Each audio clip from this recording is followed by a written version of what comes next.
चुरन्मे तस्मै श्री गुरवे नमः। श्री चैतन्य मनोभीष्टं स्थापितं येन भूतले स्वयं रूप कदा मह्यं ददाति स्वपदान्तिकं।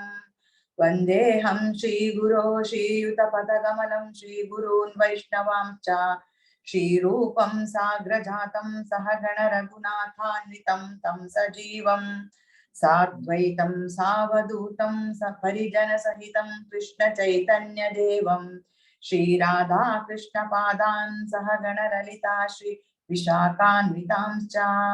हे कृष्णा करुणा सिन्धो दीनबन्धो जगत्पते गोपेश गोपिका कान्त राधा कान्त नमो नमः।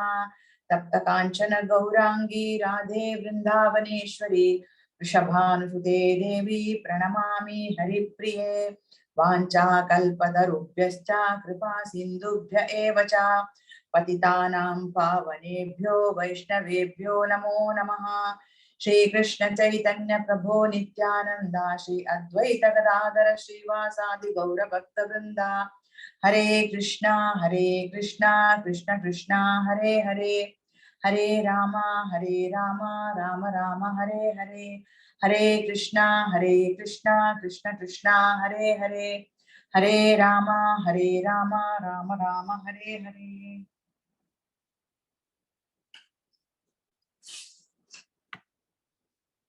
ಹರೇ ಕೃಷ್ಣ. ಭಕ್ತಾದಿಗಳಿಗೆ 5ನೇ ದಿನದ ಕರ್ಮಯೋಗ 5ನೇ ಅಧ್ಯಾಯಕ್ಕೆ ಸ್ವಾಗತ. ನಿನ್ನೆ ಏನೋ ಒಂದು ತಾಂತ್ರಿಕ ಕಾರಣದಿಂದಾಗಿ ನಾನು ಕ್ಲಾಸ್ ಮಾಡ್ಲಿಕ್ಕೆ ಆಗ್ಲಿಲ್ಲ, ನನಗೆ ಕ್ಷಮೆ ಇರ್ಲಿ. ಇವತ್ತೆಲ್ಲ ಸರಿಯಾಗಿದೆ, ಮುಂದುವರ್ಸು.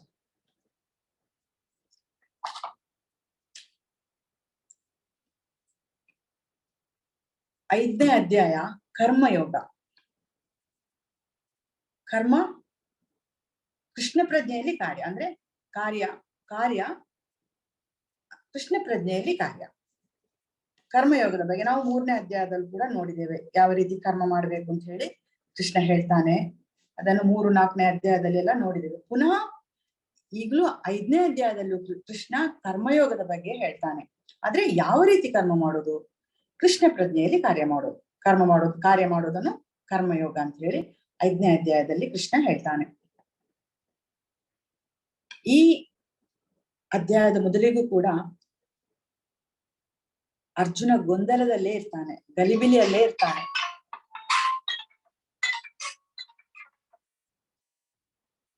ಅರ್ಜುನ ಹೇಳ್ತಾನೆ, ಸನ್ಯಾಸಂ ಕರ್ಮಣಾಂ ಕೃಷ್ಣ ಪುನರ್ಯೋಗಂ ಚ ಶಂಸಸಿ ಯಚ್ಛ್ರೇಯ ಏತಯೋರೇಕಂ ತನ್ಮೇ ಬ್ರೂಹಿ ಸುನಿಶ್ಚಿತಂ ಅಂತ.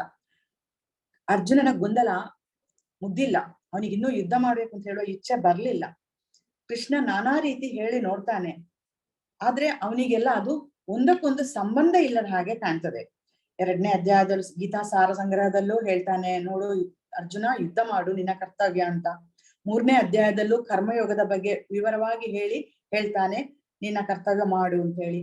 4ನೇ ಅಧ್ಯಾಯದಲ್ಲೂ ಹೇಳ್ತಾನೆ, ಅನೇಕ ಯಜ್ಞಗಳ ಬಗ್ಗೆ ಹೇಳಿ, ಕರ್ತವ್ಯ ಕೂಡ ಒಂದು ಯಜ್ಞ, ಎಲ್ಲಾ ಫಲಾಪೇಕ್ಷೆಗಳನ್ನು ಬಿಟ್ಟು ನೀನು ಯುದ್ಧ ಮಾಡು ಅಂತ ಹೇಳಿ 4ನೇ ಅಧ್ಯಾಯದಲ್ಲೂ ಕೂಡ ಹೇಳ್ತಾನೆ. ಇನ್ನೂ ಕೂಡ ಯುದ್ಧ ಮಾಡುವ ಮನಸ್ಥಿತಿಗೆ ಅರ್ಜುನ ಬರ್ಲಿಲ್ಲ. ಅವನು ಪುನಃ ಗೊಂದಲದಲ್ಲೇ ಇರ್ತಾನೆ. ಅರ್ಜುನ ಕೇಳ್ತಾನೆ ಕೃಷ್ಣನ ಹತ್ರ, ಹೇ ಕೃಷ್ಣ, ಮೊದಲು ನೀನು ಕರ್ಮವನ್ನು ಬಿಡಬೇಕೆಂದು ಹೇಳುತ್ತಿ, ಅನಂತರ ನೀನು ಭಕ್ತಿಪೂರ್ವಕ ಕರ್ಮವನ್ನು ಮಾಡಬೇಕೆಂದು ಹೇಳುತ್ತಿ. ಇವೆರಡರಲ್ಲಿ ಯಾವುದು ಹೆಚ್ಚು ಶ್ರೇಯಸ್ಕರ ಎಂದು ನನಗೆ ಖಚಿತವಾಗಿ ಹೇಳಬೇಕು, ಅಂದ್ರೆ ಖಂಡಿತವಾಗಿ ಹೇಳಬೇಕು. ಯಾವುದು ಕರೆಕ್ಟ್ ಆಗಿ ಹೇಳಬೇಕು, ಯಾವುದನ್ನು ಕರೆಕ್ಟ್ ಆಗಿ ಮಾಡ್ಬೇಕು, ಒಂದನ್ನು ಹೇಳು ಅಂತ ಹೇಳಿ ಕೃಷ್ಣನ ಹತ್ರ ಇಲ್ಲಿ ಅರ್ಜುನ ಕೇಳ್ತಾನೆ. ಅರ್ಜುನಿಗೆ ಗೊಂದಲ ಅಂದ್ರೆ 2ನೇ ಸ್ಲೈಡಿಗೆ ಹೋಗಿ ಮಾತಾಜಿ. ಇಲ್ಲಿ ಅರ್ಜುನನ ಗೊಂದಲಗಳಿಗೆ ಕಾರಣ ಅಂದ್ರೆ ಒಂದಕ್ಕೊಂದು ಅದು ಸಂಬಂಧ ಇಲ್ಲದ ಹಾಗೆ, ಅವನಿಗೆ ವಿರೋಧಾಭಾಸದ ಹಾಗೆ ಕಾಣ್ತದೆ. ಅವನಿಗೆ ಕಾಣೋದು ಮಾತ್ರ ಅದು, ಅಥವಾ ನಮಗೆ ಕಾಣೋದು ಮಾತ್ರ. ಆದ್ರೆ ಕೃಷ್ಣ ಯಾವುದು ಗೊಂದಲಕ್ಕೊಳಗಾಗುವ ಹಾಗೆ ಕೃಷ್ಣ ಯಾವುದನ್ನು ಹೇಳುವುದಿಲ್ಲ, ಆದ್ರೆ ನಮಗೆ ಅದು ಆ ರೀತಿ ಕಾಣ್ತದೆ. ಹೇಗೆ ಅಂದ್ರೆ 4ನೇ ಅಧ್ಯಾಯದ ಕೊನೆಯಲ್ಲಿ ಅವನು, ಎದ್ದೇಳು, ನಿನಗೆ ನಾನು ಎಲ್ಲಾ ಜ್ಞಾನವನ್ನು ಕೊಟ್ಟಿದ್ದೇನೆ, ಅಜ್ಞಾನವೆಂಬ ಕತ್ತಿಯ ಮೂಲಕ ಸಂದೇಹಗಳನ್ನು ಕತ್ತರಿಸಿ ನೀನು ಯುದ್ಧಕ್ಕೆ ಸನ್ನದ್ಧನಾಗು ಅಂತ ಕೊನೆಯ ಶ್ಲೋಕದಲ್ಲಿ ಹೇಳ್ತಾನೆ. ಅದ್ರ ಮೊದ್ಲು 2-3 ಸಲ ಕೃಷ್ಣ ಏನ್ ಹೇಳಿರ್ತಾನೆ ಅಂತ ಹೇಳಿದ್ರೆ, 2ನೇ ಅಧ್ಯಾಯದಲ್ಲಿ ಹೇಳಿರ್ತಾನೆ ಕೃಷ್ಣ ದೇಹದ ಬಗ್ಗೆ ಎಲ್ಲ ಹೇಳಿರ್ತಾನೆ. ನಶಿಸಿ ಹೋಗುವ ಈ ದೇಹದ ಬಗ್ಗೆ ನೀನು ಶೋಕಿಸುವುದು ಬೇಡ, ಅದರ ಬಗ್ಗೆ ನೀನು ತುಂಬಾ ಚಿಂತೆ ಮಾಡ್ತಾ ಇದ್ದಿ, ಅದರ ಅಗತ್ಯ ಇಲ್ಲ. ದೇಹ ಬೇರೆ ಆತ್ಮ ಬೇರೆ. ಬುದ್ಧಿವಂತರು ಸತ್ತವರಿಗಾಗಿ ಆಗ್ಲಿ ಬದುಕಿರುವವರಿಗಾಗಿ ಆಗ್ಲಿ ಶೋಕಿಸುವುದಿಲ್ಲ. ಯಾಕೆಂದ್ರೆ ಈ ದೇಹ ಶೈಶಾವಸ್ಥೆಯಿಂದ ಬಾಲ್ಯಾವಸ್ಥೆಗೆ, ಬಾಲ್ಯದಿಂದ ಯೌವನಕ್ಕೆ, ಯೌವನದಿಂದ ಮುಪ್ಪಿಗೆ, ಈ ರೀತಿ ಸಾಗಿ ಅದು ನಾಶ ಆಗ್ತದೆ. ಆಗ ಆತ್ಮ ಇನ್ನೊಂದು ದೇಹಕ್ಕೆ ಹೋಗ್ತದೆ. ಆತ್ಮಕ್ಕೆ ಸಾವಿಲ್ಲ. ದೇಹ ಸತ್ತರೂ ನಾಶ ಆದ್ರೂ ಕೂಡ ಆತ್ಮ ನಾಶ ಆಗುವುದಿಲ್ಲ. ಹಗಲು ರಾತ್ರಿಯ ಹಾಗೆ ಅದು.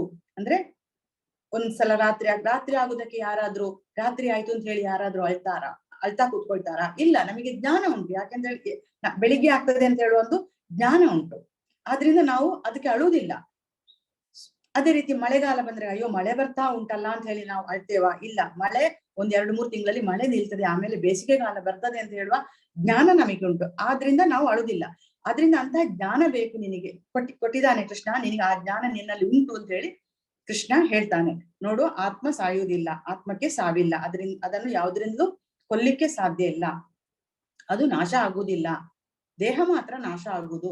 ದೇಹ ಬಂದು ಹೋಗ್ತಾ ಇರ್ತದೆ, ಬೇರೆ ಬೇರೆ ರೀತಿಯಲ್ಲಿ ಬಂದು ಜನನ ಮರಣಗಳ ಚಕ್ರದಲ್ಲಿ ಸಿಕ್ಕಿ ಅದು ಮುಂದುವರಿತಾ ಇರ್ತದೆ. ಆದ್ರಿಂದ ನೀನು ಅದನ್ನು ಸಹಿಸಿಕೊಳ್ಬೇಕು. ಅದನ್ನು ಸಹಿಸಿಕೊಳ್ಳುವ ಅಂದ್ರೆ ಅದನ್ನು ಅರ್ಥ ಮಾಡಿಕೊಂಡು ನೀನು ಮುಂದುವರಿಬೇಕು.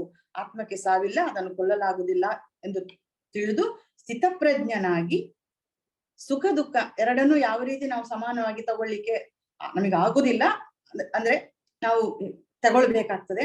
ತಗೊಂಡು ಅಂದ್ರೆ ಸ್ಥಿತಪ್ರಜ್ಞನಾದವನು ಸುಖ ಬಂದಾಗ ಉಬ್ಬುವುದಿಲ್ಲ, ದುಃಖ ಬಂದಾಗ ಕುಗ್ಗುವುದಿಲ್ಲ. ಎರಡನ್ನೂ ಅದು ಒಂದೇ ರೀತಿಯಲ್ಲಿ ಸ್ವೀಕರಿಸ್ತಾರೆ. ಅದೇ ರೀತಿ ನೀನು ಸ್ಥಿತಪ್ರಜ್ಞನಾಗಿ ಕೆಲಸ ಮಾಡಬೇಕು ಅಂತ ಕೃಷ್ಣ ಹೇಳ್ತಾನೆ. ಪುನಃ ಹೇಳ್ತಾನೆ ಕೃಷ್ಣ, ನಿನ್ನ ನಿಗದಿತ ಕರ್ಮವನ್ನು ನೀನ್ ಮಾಡಬೇಕು. ಯುದ್ಧ ಮಾಡೋದು ನಿನ್ನ ಧರ್ಮ. ಕ್ಷತ್ರಿಯನಾಗಿ ಅರ್ಜುನನ ಧರ್ಮ ಅದು ನಿನ್ನ ಕರ್ತವ್ಯ. ಅದನ್ನು ನೀನು ಮಾಡ್ಲೇಬೇಕು ಅಂತ ಕೃಷ್ಣ ಹೇಳ್ತಾನೆ. 2ನೇ ಅಧ್ಯಾಯದ 31ರಿಂದ 37ನ ಶ್ಲೋಕದವರೆಗೆ ಇದರ ಬಗ್ಗೆ ಅವನು ವಿವರಣೆ ಕೊಡ್ತಾನೆ ಕೃಷ್ಣ. ಅದನ್ನು ಮಾಡದೆ ಹೋದ್ರೆ ನೀನು ಕರ್ತವ್ಯವನ್ನು ಅಲಕ್ಷ್ಯ ಮಾಡಿದ ಪಾಪಕ್ಕೆ ಗುರಿಯಾಗ್ತಿ ಅಂತ, ನಿಂಗೆ ಪಾಪ ತಟ್ತದೆ ಅಂತ, ನಿನ್ನ ಪಾಪ ಫಲಗಳನ್ನು ಉಣ್ಣುವಂತಹ ಒಂದು ವ್ಯವಸ್ಥೆ ನಿನಗೆ ಬರ್ತದೆ. ಆದ್ರಿಂದ ನೀನು ನಿನ್ನ ಕರ್ಮ ಮಾಡದೆ ಇರಬಾರದು, ನಿನ್ನ ಕರ್ತವ್ಯ ಮಾಡದೆ ಇರಬಾರದು ಅಂತ ಕೃಷ್ಣ ಹೇಳ್ತಾನೆ. ಅದಲ್ಲದೆ ನೀನು ಭೂಮಿಯಿಂದ ಓಡಿ ಹೋದ್ರೆ ರಣ ಹೇಳಿ ಅಂತ ಹೇಳಿ ನಿನ್ನನ್ನು ಅಪಹಾಸ್ಯ ಮಾಡ್ತಾರೆ ಅಂತ ಹೇಳ್ತಾನೆ. ಹಾಗೆ ಹೇಳಿ ಸಮಾಧಾನ ಮಾಡ್ತಾನೆ. ಪುನಃ 2ನೇ ಅಧ್ಯಾಯದ 42ನೇ ಶ್ಲೋಕದಿಂದ 45ನೇ ಶ್ಲೋಕದವರೆಗೆ ಕರ್ಮದ ಬಗ್ಗೆ ಹೇಳ್ತಾನೆ ಕೃಷ್ಣ. ಅಂದ್ರೆ ಜನರು ಯಾವ ರೀತಿಯ ಕರ್ಮಗಳನ್ನು ಮಾಡ್ತಾರೆ ಅಂತ. ಅಂದ್ರೆ ಜನರು ಎಲ್ಲರೂ ಫಲಾಪೇಕ್ಷಿತ ಕರ್ಮಗಳನ್ನು ಮಾಡ್ತಾರೆ. ನನಗೆ ಅದು ಬೇಕು, ಇದು ಬೇಕು ಅಂತ ಹೇಳುವಂತಹ ರೀತಿಯಲ್ಲಿ ಬೇರೆ ಬೇರೆ ರೀತಿಯ ಯಜ್ಞ ಯಾಗಾದಿಗಳನ್ನು ಮಾಡಿ ಪುಣ್ಯ ಕರ್ಮವನ್ನು ಸಂಪಾದಿಸ್ತಾ ಇರ್ತಾರೆ. ಪುಣ್ಯ ಕರ್ಮದಿಂದ ಅವರಿಗೆ ಏನಾಗ್ತದೆ? ಪುಣ್ಯ ಫಲಗಳು ಸಿಗ್ತದೆ. ಸ್ವರ್ಗಲೋಕದ ಪ್ರಾಪ್ತಿ ಆಗ್ತದೆ. ಧನ, ಅಧಿಕಾರ, ಶ್ರೀಮಂತ ಜೀವನ ಆಸೆಯಲ್ಲಿ ಬಿದ್ದು ಅದರಲ್ಲೇ ಜನರು ಇರ್ತಾರೆ. ಅವರಿಗೆ ಅದಕ್ಕಿಂತ ಹೆಚ್ಚಿಂದ ಏನು ಬೇಡ. ಭೋಗ ಜೀವನದ ಲಾಲಾಸೆಯಲ್ಲೇ ಬಿದ್ದು ಇನ್ನೂ ಹೆಚ್ಚಿನದು ಬೇಕು. ನಾನು ಈ ಕಾಲದಲ್ಲಿ ಪುಣ್ಯ ಮಾಡಿದ್ರೆ ಮುಂದಿನ ಜನ್ಮದಲ್ಲಿ ನನಗೆ ಇನ್ನೂ ಹೆಚ್ಚಿನ ಉತ್ತಮ ಜೀವನ ಸಿಗ್ತದೆ, ನಾನು ಇನ್ನೂ ಒಳ್ಳೆ ಸಂತೋಷವಾಗಿ ಬಾಳ್ಬಹುದು ಅಂತ ಹೇಳುವ ರೀತಿಯಲ್ಲಿ ಅವರು ಅದರಲ್ಲೇ ಆ ಭೋಗ ಜೀವನದಲ್ಲೇ ಮುಳುಗಿರ್ತಾರೆ. ಕಾಮ್ಯ ಕರ್ಮಗಳನ್ನು ಮಾಡೋದ್ರಲ್ಲೇ ಮುಳುಗಿರ್ತಾರೆ. ಅದಕ್ಕಿಂತ ಮೇಲೆ ಇರ್ಲಿಕ್ಕೆ ಅವರು ಬಯಸುವುದಿಲ್ಲ. ಕೃಷ್ಣ ಪುನಃ ಹೇಳ್ತಾನೆ, ಆದ್ರೆ ಬುದ್ಧಿವಂತರಾದವರು ಇದರಿಂದ ಮೇಲೆ ಇರಬೇಕು ಅಂತ. ಅಂದ್ರೆ ಇದನ್ನೆಲ್ಲ ಪಾಪ ಪುಣ್ಯದ ಚಕ್ರಕ್ಕೆ ಸಿಲುಕದೆ ಅದನ್ನು ಬಿಟ್ಟು ಮೇಲೆ ಇರ್ಬೇಕು, ಕೃಷ್ಣ ಪ್ರಜ್ಞೆಗೆ ಏರ್ಬೇಕು ಅಂತ ಕೃಷ್ಣ ಹೇಳ್ತಾನೆ. ವೇದಾಂತವನ್ನು ಅರಿತುಕೊಳ್ಬೇಕು ಅಂದ್ರೆ ಎಲ್ಲಾ ಯಜ್ಞಗಳ ಯಾಗಾದಿಗಳ ಕೊನೆಯ ಗುರಿ ಕೃಷ್ಣ ಅಂತ ಹೇಳೋದನ್ನು ನಾವು ಅರ್ಥ ಮಾಡಿಕೊಳ್ಬೇಕು ಅಂತ ಕೃಷ್ಣ ಹೇಳ್ತಾನೆ. ಕೃಷ್ಣನಿಗಾಗಿ ಕೆಲಸ ಮಾಡಲು ತೊಡಗಬೇಕು. ಅಂದ್ರೆ ಇಂದ್ರಿಯ ಸುಖದ ಅಪೇಕ್ಷೆಯನ್ನು ಕಮ್ಮಿ ಮಾಡಿ ಕಟ್ಟುನಿಟ್ಟಲ್ಲಿ ಇಟ್ಟು ನಾವು ಕರ್ಮ ಮಾಡಬೇಕು ಅಂತ ಕೃಷ್ಣ ಹೇಳ್ತಾನೆ. ಪುನಃ 3ನೇ ಅಧ್ಯಾಯದಲ್ಲಿ ಹೇಳ್ತಾನೆ ಕೃಷ್ಣ, ಕೃಷ್ಣ ಪ್ರಜ್ಞೆಯಲ್ಲಿ ಕೆಲಸ ಮಾಡುವವನಿಗೆ ಯಾವುದೇ ನಿಗದಿತ ಕರ್ತವ್ಯ ಇಲ್ಲ ಅಂತ. ಫಸ್ಟಿಗೆ ಹೇಳ್ತಾನೆ ನಿನ್ನ ಕರ್ತವ್ಯ ನೀನ್ ಮಾಡಬೇಕು ಅಂತ. ಪುನಃ ಹೇಳ್ತಾನೆ ಕೃಷ್ಣ ಪ್ರಜ್ಞೆಗೆ ಬಂದ್ರೆ ನೀನು ಕೃಷ್ಣ ಪ್ರಜ್ಞೆಯಲ್ಲಿ ಕೆಲಸ ಮಾಡಿದ್ರೆ ನಿನಗೆ ಯಾವುದೇ ನಿಗದಿತ ಕರ್ತವ್ಯ ಇಲ್ಲ ಅಂತ. ಇದೊಂದು ರೀತಿ ವಿರೋಧಾಭಾಸ ಅಲ್ವಾ? ನಮಗೂ ಅನ್ನಿಸ್ತದಲ್ವಾ? ಅಲ್ಲಿ ಹಾಗೆ ಹೇಳ್ತಾನೆ, ಇಲ್ಲಿ ಹೇಗೆ ಹೇಳ್ತಾನೆ, ಒಂದಕ್ಕೊಂದು ಸಂಬಂಧ ಇಲ್ಲ ಅಂತ ನಮ್ಗೆ ಅನ್ನಿಸ್ತದೆ.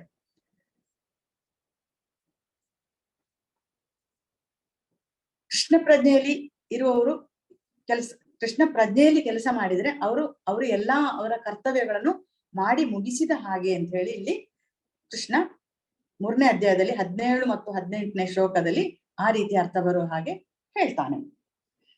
ಅಂದ್ರೆ ಕೃಷ್ಣನಿಗಾಗಿ ಕೆಲಸ ಮಾಡುದು ಅಂತ ಹೇಳಿದ್ರೆ ಏನು? ಕೃಷ್ಣ ಹೇಳಿದಾಗೆ ಕೇಳುದಲ್ವಾ? ಅಂದ್ರೆ ಬೇರೆ ಯಾವುದೇ ಮನುಷ್ಯರಿಗಾಗಿ ಅಥವಾ ಬೇರೆ ದೇವತೆಗಳಿಗಾಗಿ ನಾವು ಕೆಲಸ ಮಾಡಬಾರದು. ಅಂದ್ರೆ ಅವನೇ ಇಂಡೈರೆಕ್ಟ್ ಆಗಿ ಏನ್ ಹೇಳ್ತಾನೆ ಅಂತ ಹೇಳಿದ್ರೆ, ನಾನು ಹೇಳಿದ ಹಾಗೆ ಕೇಳು, ಬೇರೆ ರೀತಿ ಯಾವುದೇ ಬೇರೆ ದಾರಿಯಲ್ಲಿ ನೀನು ಸಾಗ್ಬೇಡ ಅಂತ ಕೃಷ್ಣ ಹೇಳ್ತಾ ಇರುವುದು. ಅದೇ ರೀತಿ ಅವನನ್ನು ಉತ್ತೇಜಿಸ್ತಾ 4ನೇ ಅಧ್ಯಾಯದ ಕೊನೆಯಲ್ಲಿ ಹೇಳ್ತಾನೆ, ಎಲ್ಲಾ ಯಾಗಗಳು ಎಲ್ಲಾ ಯಜ್ಞಗಳು ನನ್ನನ್ನು ಪಡೆಯುವಲ್ಲಿ ಅಂದ್ರೆ ಜ್ಞಾನವನ್ನು ಪಡೆಯುವಲ್ಲಿ, ಜ್ಞಾನ ಕೊಟ್ಟಿದ ಯಾರಿದ್ದ ಆ ಜ್ಞಾನ ಯಾವುದು, ಹೇಗೆ ಬಂತು, ಯಾರು ಹೇಳಿದ್ರು ಈ ಜ್ಞಾನವನ್ನು ಅಂತ ಹೇಳುವುದನ್ನೆಲ್ಲ 4ನೇ ಅಧ್ಯಾಯದಲ್ಲಿ ವಿಸ್ತಾರವಾಗಿ ಕೃಷ್ಣ ಹೇಳಿದ್ದಾನೆ. ಕೊನೆಗೆ ಹೇಳ್ತಾನೆ, ಈ ಜ್ಞಾನ ಬಂದ ಮೇಲೆ ನೀನು ಈ ಜ್ಞಾನವೆಂಬ ಕತ್ತಿಯಿಂದ ನಿನ್ನ ಸಂದೇಹವನ್ನು ಕತ್ತರಿಸಿ ಯುದ್ಧಕ್ಕೆ ನಿಲ್ಲು ಅಂತ ಹೇಳ್ತಾನೆ. ಆಗ ಕೃಷ್ಣನಿಗೆ ಪುನಃ ಅರ್ಜುನನಿಗೆ ಸಂದೇಹ, ಕರ್ಮತ್ಯಾಗ ಮಾಡ್ಬೇಕಾ ಅಥವಾ ಸನ್ಯಾಸಕ್ಕೊಳಗಾಗ್ಬೇಕಾ, ಅಂದ್ರೆ ಕರ್ಮ ಸನ್ಯಾಸ ಮಾಡ್ಬೇಕಾ ಅಥವಾ ಕೃಷ್ಣ ಹೇಳಿದ ಹಾಗೆ ಕೇಳ್ಬೇಕಾ ಅಂತ ಹೇಳೋದಂತ ಒಂದು ಜಿಜ್ಞಾಸೆ ಅರ್ಜುನನಿಗೆ ಬರ್ತದೆ.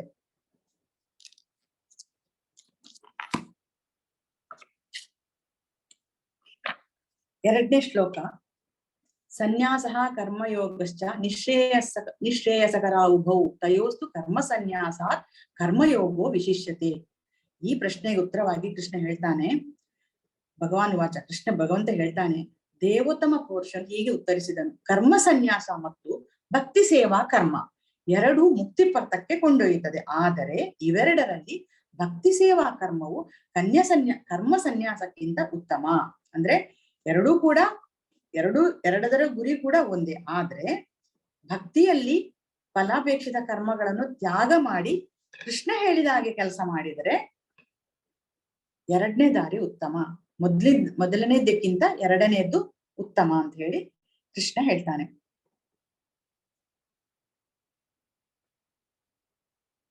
ಕರ್ಮ ಮಾಡಿದ್ರೆ ಪ್ರತಿಫಲಗಳು ಬಂದೇ ಬರ್ತದೆ ಅಂತ ಹೇಳಿ ನಮ್ಗೆ ಇಲ್ಲಿ ಎಲ್ಲರಿಗೂ ಗೊತ್ತುಂಟು.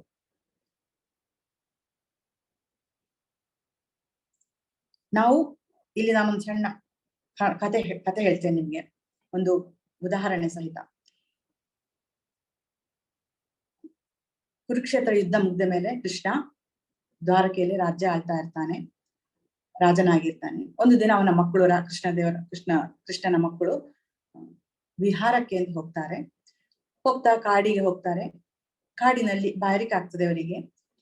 ಬಾಯಾರಿಕೆಯಾಗಿ ದಾರಿಯಲ್ಲಿ ಹೋಗ್ತಾ ಇರುವಾಗ ನೀರೆಲ್ಲಾದ್ರೂ ಸಿಗುವುದೇ ಅಂತ ನೋಡ್ತಾ ಇರುವಾಗ ಒಂದು ಬಾವಿ ಕಾಣ್ಲಿಕ್ಕೆ ಸಿಗ್ತದೆ. ಅಲ್ಲಿ ಇಣುಕಿ ನೋಡಿದಾಗ ಬಾವಿಯಲ್ಲಿ ನೀರಿಲ್ಲ, ಅಲ್ಲಿ ಒಂದು ಹಲ್ಲಿ ಬಿದ್ದಿರ್ತದೆ, ದೊಡ್ಡ ಹಲ್ಲಿ ಬಿದ್ದಿರ್ತದೆ. ಹಲ್ಲಿ ಬಿದ್ದಿದೆ ಅಲ್ಲ, ಇದನ್ನ ನಾವು ರಕ್ಷಣೆ ಮಾಡುವ ಅಂತ ಹೇಳಿ ಅವರೆಲ್ಲ ಅದನ್ನು ತೆಗಿಲಿಕ್ಕೆ ಬಾವಿಯಿಂದ ಎತ್ತಿ ಹೊರಗೆ ತೆಗಿಲಿಕ್ಕೆ ನೋಡ್ತಾರೆ. ಆದ್ರೆ ಎಷ್ಟು ಪ್ರಯತ್ನ ಪಟ್ರು ಅದು ಆಗುದೇ ಇಲ್ಲ. ಸರಿ ಅಂತ ಹೇಳಿ, ಸರಿ ಆಗುದಿಲ್ಲ, ನಮ್ಮ ಕೈಯಿಂದ ಅದು ಆಗುದಿಲ್ಲ ಅಂತ ಹೇಳಿ ಮುಂದುವರಿತಾರೆ. ಪುನಃ ಆಸ್ಥಾನಕ್ಕೆ ಬರ್ತಾರೆ. ನೋಡಿದ ವಿಷಯವನ್ನು ತಂದೆ ಹತ್ರ ಹೇಳ್ತಾರೆ, ಕೃಷ್ಣನ ಹತ್ರ ಹೇಳ್ತಾರೆ. ನೋಡು, ನಾವು ಹೀಗೆ ವಿಹಾರಕ್ಕೆ ಹೋಗಿದ್ದೆವು, ನಮಗೆ ಬಾಯಾರಿಕೆ ಆಯ್ತು, ಅಲ್ಲೊಂದು ಬಾವಿ ನೋಡಿದೆವು, ಬಾವಿಯಲ್ಲಿ ಒಂದು ಹಲ್ಲಿ ಬಿದ್ದಿತ್ತು, ಆದ್ರೆ ಅದನ್ನು ರಕ್ಷಿಸುವುದಕ್ಕೆ ನಮ್ಗೆ ಆಗ್ಲಿಲ್ಲ ಅಂತ ಹೇಳ್ತಾರೆ. ಹೌದಾ, ನಾನ್ ನೋಡ್ತೇನೆ ಅಂತ ಹೇಳಿ ಕೃಷ್ಣ ಬರ್ತಾನೆ. ಕೃಷ್ಣ ಬಂದು ಅತ್ಯಲ್ಪ ಒಂದು ಶ್ರಮ ಹಾಕಿ ಆ ಹಲ್ಲಿಯನ್ನು ಹೊರಗೆ ತೆಗಿತಾನೆ. ಆ ಹಲ್ಲಿ ಕೃಷ್ಣನ ಸ್ಪರ್ಶ ಮಾತ್ರದಿಂದಲೇ ಒಂದು ಅತ್ಯದ್ಭುತ ರೂಪ ತಾಳಿ, ಒಂದು ಮನುಷ್ಯನ ರೂಪ ತಾಳಿ ಅದು ಕೈ ಮುಗಿದು ನಿಲ್ತದೆ. ಆಗ ಕೃಷ್ಣ ಹೇಳ್ತಾನೆ, ನೀನ್ ಯಾರು? ಕೃಷ್ಣನಿಗೆ ಗೊತ್ತಿಲ್ಲದ ಕಥೆ ಅಲ್ಲ ಇದು, ಅವನಿಗೆ ಗೊತ್ತುಂಟು, ಎಲ್ಲರ ಪೂರ್ವಾಪರಗಳು ಎಲ್ಲಾ ಜನ್ಮ ವೃತ್ತಾಂತಗಳು ಕೃಷ್ಣನಿಗೆ ಗೊತ್ತುಂಟು. ಆದ್ರೂ ಕೂಡ ನಮಗೆ ತಿಳಿಸ್ಲಿಕ್ಕೋಸ್ಕರ ಇದನ್ನ ಕೇಳ್ತಾನೆ ಹಲ್ಲಿ ಹತ್ರ. ನೀನ್ ಯಾರು? ನಿನ್ಗೇನಾಗಿತ್ತು? ನೀನ್ ಯಾಕೆ ಈ ಹಲ್ಲಿಯ ರೂಪದಲ್ಲಿ ಇಲ್ಲಿ ಬಿದ್ದಿದ್ದಿ ಅಂತ. ಆಗ ಅವನು ಹೇಳ್ತಾನೆ, ನಾನು ಒಂದು ಕಾಲದಲ್ಲಿ ರಾಜನಾಗಿದ್ದೆ, ನೃಗ ಅಂತ ನನ್ನ ಹೆಸರು. ತುಂಬಾ ಆದಂತಹ ರಾಜ ಅವನು. ತುಂಬಾ ಒಳ್ಳೆ ರೀತಿಯಲ್ಲಿ ರಾಜ್ಯವಾಳ್ತಿದ್ದ. ಬ್ರಾಹ್ಮಣರನ್ನು ಎಲ್ಲರನ್ನು ಉತ್ತಮ ರೀತಿಯಲ್ಲಿ ನೋಡ್ತಿದ್ದ. ದಿನ ಅವನಿಗೆ ಕೃಷ್ಣನ ಬಗ್ಗೆ ಅಷ್ಟು ಜ್ಞಾನ ಇರ್ಲಿಲ್ಲ, ಆದ್ರೆ ಪುಣ್ಯಕರ್ಮ ಮಾಡಿದ್ರೆ ಉತ್ತಮ ಜನ್ಮ ಸಿಗ್ತದೆ ಅಂತ ಹೇಳುವುದ್ರ ಬಗ್ಗೆ ತುಂಬಾ ಅರಿವಿತ್ತು. ಆದ್ರಿಂದ ಅವನು ತುಂಬಾ ಪುಣ್ಯಕರ್ಮ ಮಾಡ್ಲಿಕ್ಕೆ ಪ್ರಯತ್ನಿಸ್ತಾ ಇದ್ದ. ದಿನ ಬೆಳಿಗ್ಗೆ ಎದ್ದು ಬ್ರಾಹ್ಮಣರನ್ನು ಕರೆದು ಗೋವುಗಳನ್ನು ದಾನ ಕೊಡ್ತಾ ಇದ್ದ. ಸಾವಿರಾರು ಗೋವುಗಳನ್ನು, ಹಿಂದೆಲ್ಲ ಹಾಗೆ ಅಲ್ವಾ, ಬ್ರಾಹ್ಮಣರಿಗೆ ಗೋವುಗಳನ್ನು ದಾನ ಕೊಡೋದು ಅಂತ ಹೇಳುವ ಒಂದು ವಿಚಾರ ಇತ್ತು. ಆ ರೀತಿ ದಾನ ಮಾಡ್ತಾ ಇದ್ದ. ಬ್ರಾಹ್ಮಣರು ದಾನ ತಗೊಳ್ಳಿಕ್ಕೆ ಇದ್ದವರು. ಈಗಿನ ಕಾಲದ ಬ್ರಾಹ್ಮಣರ ವಿಷಯ ನಾನು ಹೇಳ್ತಾ ಇಲ್ಲ, ಹಿಂದಿನ ಕಾಲದ ದ್ವಾಪರ ಯುಗದ ಅಥವಾ ಅದಕ್ಕಿಂತ ಹಿಂದಿನ ಯುಗದ ಕಥೆಗಳನ್ನ ನಾನು ಹೇಳ್ತಾ ಇರೋದು. ಬ್ರಾಹ್ಮಣರು ದಾನ ತಗೊಳ್ಳಿಕ್ಕೆ ಇರುವಂತವ್ರು, ರಾಜನ ಆಶ್ರಯದಲ್ಲಿ ಅವರು ಇರುವವರು. ರಾಜ ಅವರನ್ನು ಆ ರೀತಿಯಾಗಿ ಸಾಕ್ತಾ ಇದ್ದ.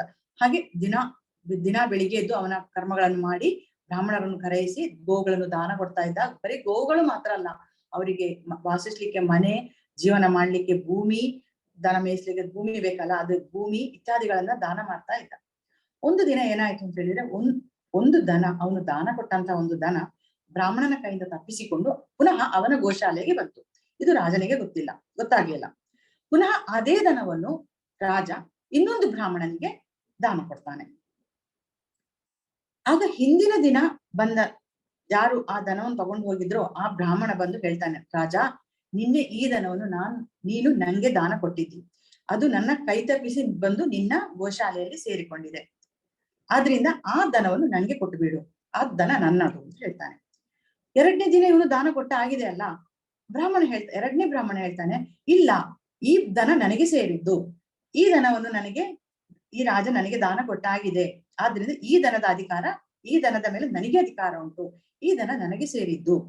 ಹಾಗೆ ಎರಡು ಬ್ರಾಹ್ಮಣರು ಕೂಡ ಈ ದನ ನನ್ನದು ಅಂತ ಹೇಳಿ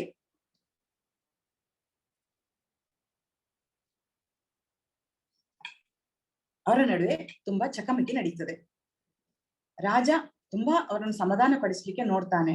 ನೋಡಿ, ನಿಮಗಿಬ್ರಿಗೂ ನಾನು ಬೇಕಾದಷ್ಟು ದನಕನಕಗಳನ್ನು ಕೊಡ್ತೇನೆ, ನೀವಿಬ್ರು ಜಗಳ ಮಾಡಬೇಡಿ, ಆ ದನ ನನಗೆ ಬೇಕು ಅಂತ ಹೇಳುವ ಹಠವನ್ನು ಬಿಟ್ಟು ಯಾರಾದ್ರೂ ಒಬ್ರು ಈ ದನವನ್ನು ಸ್ವೀಕರಿಸಿ, ಉಳಿದವರು ನಾನು ಕೊಟ್ಟ ದಾನವನ್ನು ಸ್ವೀಕರಿಸಿ ಮುಂದುವರಿಯಿರಿ ಅಂತ ಹೇಳ್ತಾನೆ. ಇಬ್ರಿಗೂ ಸಮಾಧಾನ, ಎರಡು ಬ್ರಾಹ್ಮಣರಿಗೂ ಸಮಾಧಾನ ಆಗುದಿಲ್ಲ. ಅವರಿಬ್ರು ಆ ದನವನ್ನು ಅಲ್ಲೇ ಬಿಟ್ಟು ಅವರಿಬ್ರು ಹೋಗ್ತಾರೆ. ಅಂದ್ರೆ ಯಾಕೆಂತ ಹೇಳಿದ್ರೆ ಆಗಿನ ಕಾಲದಲ್ಲಿ ಅಷ್ಟು ಧರ್ಮಿಷ್ಠರಾಗಿದ್ರು ಜನರು ಕೂಡ, ಯಾರದ್ದನ್ನು ಕಿತ್ತುಕೊಳ್ಳಿಕ್ಕೆ ನೋಡ್ತಿರ್ಲಿಲ್ಲ ಯಾರು ಕೂಡ. ಇದು ಗೊತ್ತಿಲ್ಲದೆ ಆದಂತಹ ಕಾರ್ಯ ರಾಜನಿಂದ. ಅವನು ಆದಷ್ಟು ಪುಣ್ಯಕರ್ಮ ಮಾಡ್ಲಿಕ್ಕೆ ನೋಡಿದ, ಪಾಪಕರ್ಮ ಅವನು ಮಾಡ್ತಾನೆ ಇರ್ಲಿಲ್ಲ. ಆದ್ರೂ ಇದು ಗೊತ್ತಿಲ್ಲದಾಗಿ ಇಂತಹ ಒಂದು ಕಾರ್ಯ ಆಗಿ ಹೋಗಿದೆ ನೃಗನ ಕೈಯಿಂದ, ರಾಜನ ಕೈಯಿಂದ. ಸರಿ, ಮುಂದುವರಿಸ್ತಾನೆ. ಒಂದು ದಿನ ದೇಹಾಂತ್ಯ ಆಗ್ತದೆ ರಾಜಂದು. ದೇಹಾಂತ್ಯ ಆದ್ಮೇಲೆ ಎಲ್ಲರೂ ಯಮರಾಜನಲ್ಲಿಗೆ ಬರ್ಬೇಕಲ್ವಾ. ನಿಮಗೆ ಗೊತ್ತುಂಟು, ಯಮರಾಜ ನಮ್ಮ ತಪ್ಪು ಒಪ್ಪುಗಳ ಲೆಕ್ಕಾಚಾರವನ್ನು ಬರೆದಿಡುವಂತವನು. ಬಂದು ಕೇಳ್ತಾನೆ. ಬಂದಾಗ ಯಮರಾಜ ನೃಗನ ಹತ್ರ ಕೇಳ್ತಾನೆ, ನೋಡು, ನೀನ್ ಸ್ವಲ್ಪ ತಪ್ಪು ಮಾಡಿದ್ದಿ, ಅದಕ್ಕೆ ನಿನಗೆ ಪಾಪ ಫಲ ಉಂಟು. ಆಮೇಲೆ ತುಂಬಾ ಪುಣ್ಯಕರ್ಮ ಮಾಡಿದ್ದಿ, ಆಮೇಲೆ ಅದನ್ನ ಅನುಭವಿಸ್ಲಿಕ್ಕೆ ಉಂಟು. ನೀನು ಯಾವುದನ್ನು ಸುರುವಿಗೆ ಅಪೇಕ್ಷಿಸ್ತೀನಿ ಅಂತ. ಆಗ ನೃಗ ಹೇಳ್ತಾನೆ, ಅವನಿಗೆ ಆಶ್ಚರ್ಯ ಆಗ್ತದೆ, ನಾನು ಇಷ್ಟು ಪುಣ್ಯಕರ್ಮವನ್ನೇ ಮಾಡಿದ್ದು, ನನಗೂ ಪಾಪ ತಟ್ಟಿದೆ, ಪಾಪದ ಕರ್ಮದ ಫಲವನ್ನು ನಾನು ಅನುಭವಿಸ್ಲಿಕ್ಕೆ ಉಂಟಾ, ನಾನು ಪಾಪ ಮಾಡಿದ್ದೇನೆ ಅಂತ ಹೇಳಿ ಅವನಿಗೆ ಆಶ್ಚರ್ಯ ಆಗ್ತದೆ. ಇರ್ಲಿ, ನಾನು ಮೊದಲು ಪಾಪಕರ್ಮದ ಫಲವನ್ನೇ ಉಣ್ಣುತ್ತೇನೆ ಅಂತ ಹೇಳ್ತಾನೆ.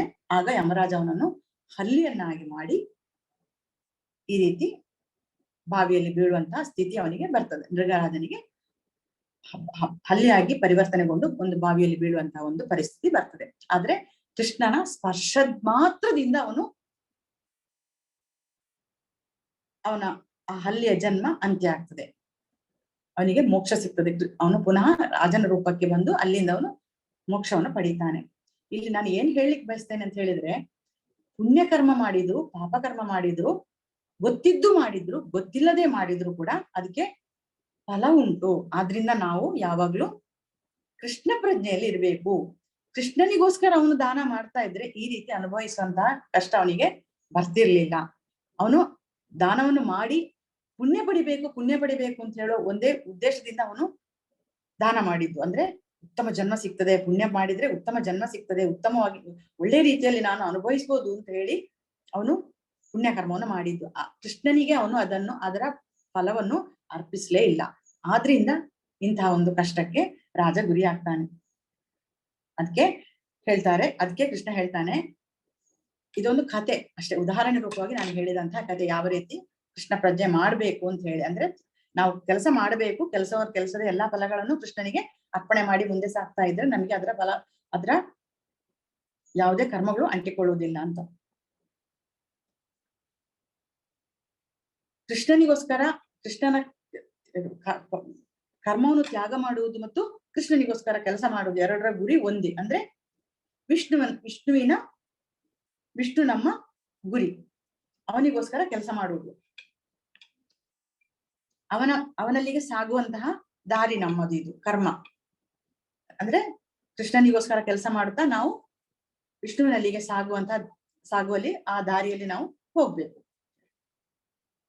ಇದು ಒಂದು ಸಂಕೀರ್ಣ ರೀತಿಯಾಗಿ ಕಾಣ್ತದೆ. ಅಂದ್ರೆ ನಮ್ಗೆ ಅರ್ಥ ಆಗುದಿಲ್ಲ ಯಾವ ರೀತಿ ಕೆಲಸ ಮಾಡಬೇಕು, ಕೃಷ್ಣ ಪ್ರಜ್ಞೆಯಲ್ಲಿ ಕೆಲಸ ಮಾಡುವುದು ಹೇಗೆ, ಕೃಷ್ಣನನ್ನು ಮುಂದಿಟ್ಟುಕೊಂಡು ಕೆಲಸ ಮಾಡುವುದು ಹೇಗೆ ಅಂತ ಹೇಳಿ ನಮಗೆ ಅರ್ಥವೇ ಆಗುದಿಲ್ಲ ನಮ್ಮ ಮನಸ್ಸಿಗೆ. ಆದ್ರೆ ಇದೊಂಥರ ಏನ್ ಹೇಳ್ತಾರೆ, ನೆಲ್ಲಿಕಾಯಿ ಹಾಗೆ. ಈ ಗೀತೆಯಲ್ಲಿ ಬರುವಂತಹ ಕಥೆಗಳು ಅಥವಾ ಬರುವಂತಹ ವಿಚಾರಗಳು, ಇಲ್ಲಿ ಕೃಷ್ಣ ಏನು ಹೇಳ್ತಾನೆ ಈ ನಮ್ಮ ಮೊದಲನೇ ಸ್ಟೇಜ್ ಅಲ್ಲಿ, ನಮ್ಮ ಪಥದಲ್ಲಿ ಇದೆಲ್ಲ ಒಂಥರ ತುಂಬಾ ಕಷ್ಟ, ಸಂಕೀರ್ಣವಾಗಿ ಕಾಣ್ತದೆ.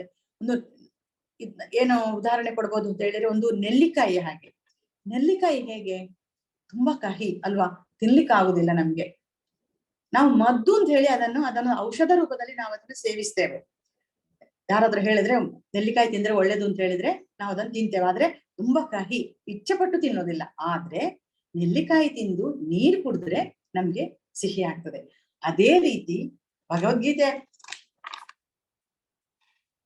ಕೂಡ ಅಲ್ಲಲ್ಲಿ ವಿರೋಧಾಭಾಸದ ಹಾಗೆ ಕಾಣ್ತದೆ ನಮ್ಗೆ. ಆದ್ರೆ ಪೂರ್ತಿ ನಾವು ಶರಣಾಗತರಾದಾಗ ಅದರಲ್ಲಿ ಸಿಹಿ ನಮ್ಗೆ ಗೊತ್ತಾಗ್ತದೆ. ಕೃಷ್ಣ ಈ 18 ಅಧ್ಯಾಯದಲ್ಲೂ ಕೂಡ ಒಂದನ್ನೇ ಒತ್ತಿ ಹೇಳ್ತಾ ಇರ್ತಾನೆ. ಅಲ್ಲಲ್ಲಿ ಆಗಾಗ ಒತ್ತಿ ಹೇಳ್ತಾ ಇರ್ತಾನೆ.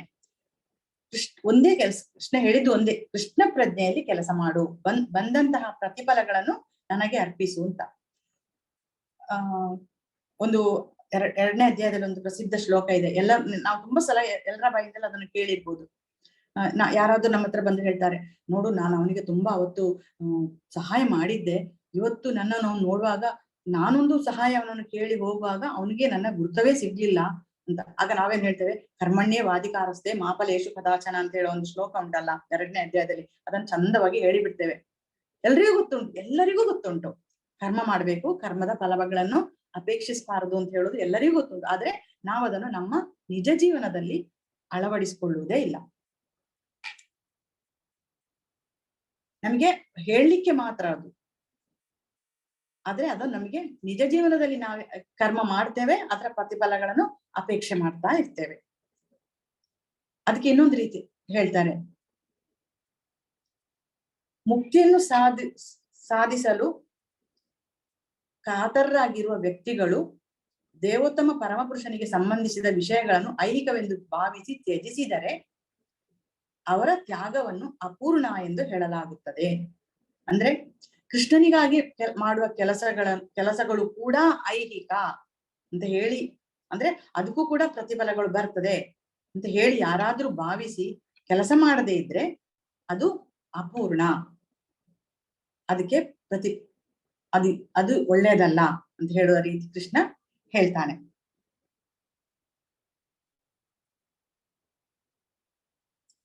ಶ್ಲೋಕ 10 ಮಾತಾಜಿ.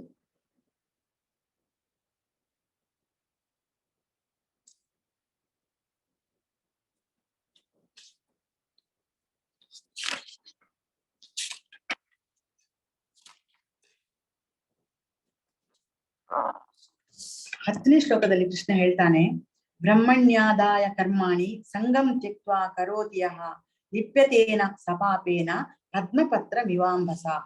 ಈ 2ನೇ ಅಧ್ಯಾಯದ ನಾನು ಶ್ಲೋಕ ಹೇಳಿದಲ್ಲ, ಕರ್ಮಣ್ಯೇವಾಧಿಕಾರಸ್ತೆ ಮಾ ಫಲೇಷು ಕದಾಚನ ಅಂತ, ಅದನ್ನೇ ಕೃಷ್ಣ ಇನ್ನೊಂದು ರೀತಿಯಲ್ಲಿ ಇಲ್ಲಿ ಹೇಳಿದ್ದಾನೆ.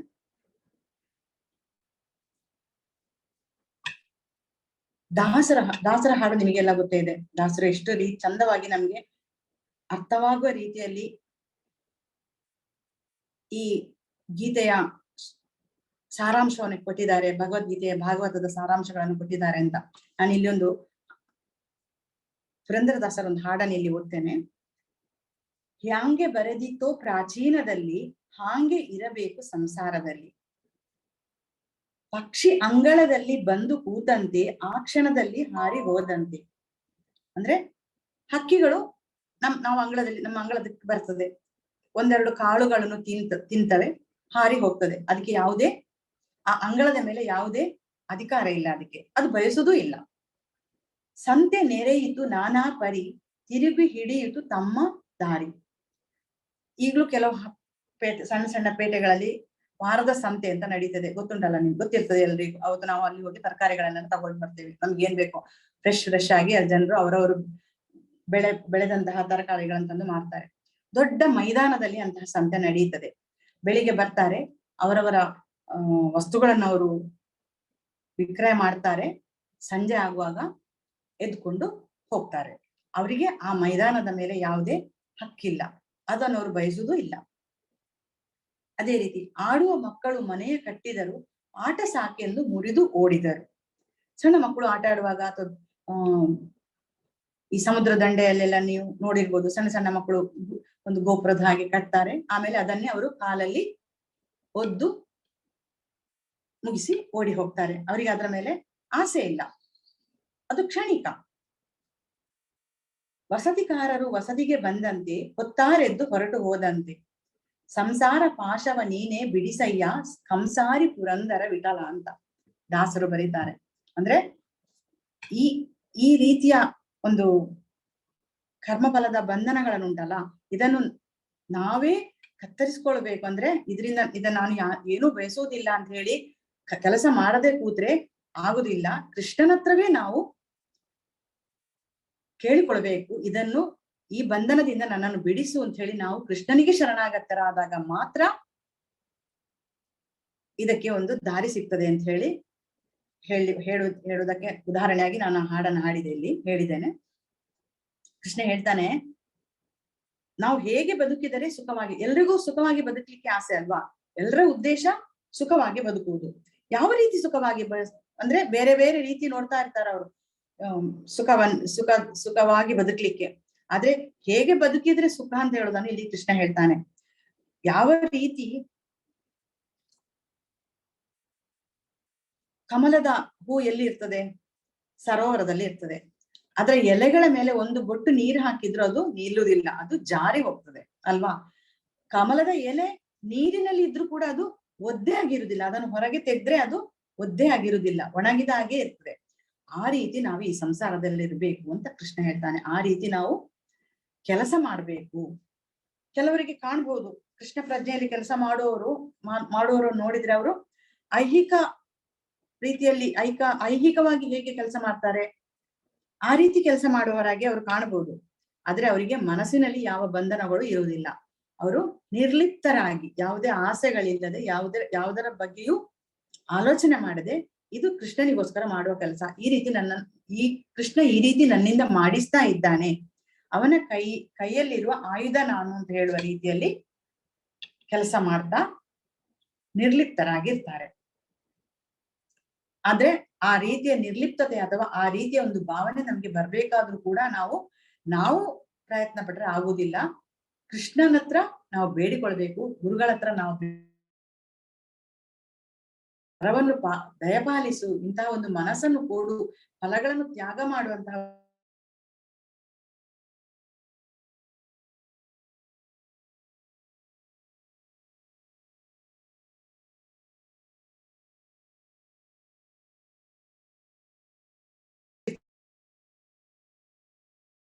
ಎಲ್ಲರಿಗೂ. ಅಂದ್ರೆ ಈ ಕೆಲಸ ನಾನು ಮಾಡೋದಲ್ಲ ಅಂತ ಹೇಳಿ ಅವರಿಗೆ ಗೊತ್ತಿರ್ತದೆ, ಈ ಕೃಷ್ಣ ನನ್ನಿಂದ ಮಾಡಿಸ್ತಾ ಇರ್ತಾನೆ ಅಂತ. ಒಂದು ತೃಣಮಪಿ ನ ಚಲತಿ ತೇನ ವಿನ ಅಂತ ಕೃಷ್ಣ ಅಂದ್ರೆ ಅವನಿಲ್ಲದೆ ಯಾವುದೊಂದು ಹುಲ್ಲು ಕೂಡ ಅಲುಗಾಡುವುದಿಲ್ಲ ಅಂತ. ಪುನಃ ದಾಸರ ಹೇಳಿದ ಒಂದು ಹಾಡು, ನರಚಿತ್ತಕ್ಕೆ ಹರಿಚಿತ್ತ ಸತ್ಯ, ನರಚಿತ್ತಕ್ಕೆ ಬಂದದ್ದು ಲವಲೇಶ ನಡೆಯೋದು ಅಂತ.